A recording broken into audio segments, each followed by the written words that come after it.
Does your iPhone show full signal bars but websites won't load? Here's your fix. The first thing that we'll do is toggle the cellular data button on to off and then back to on again. To do this, you're going to go to Settings, then you're going to click on Cellular. Once there, you'll see cellular data. We're going to toggle that off, let it set for about 10 to 15 seconds, and then we're going to turn it back on. Once you've done that, go ahead to Safari, try to open up a website.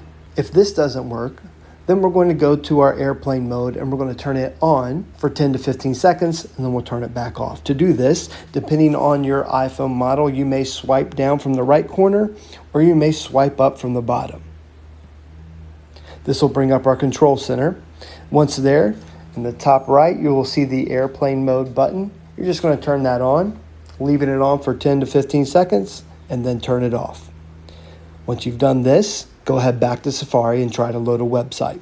If the websites still don't load, then we're just going to reset the network settings, which will definitely fix our problem.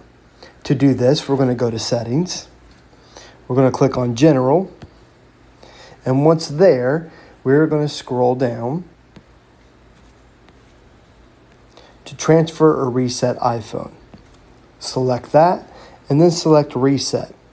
Once you select Reset, you're going to click the one that says Reset Network Settings. Doing this, it'll reset those settings and it'll get you going back to normal. Safari will work, you'll be able to bring websites up, and your phone's going to run a whole lot smoother. I hope you found this video helpful. If it was, give it a thumbs up.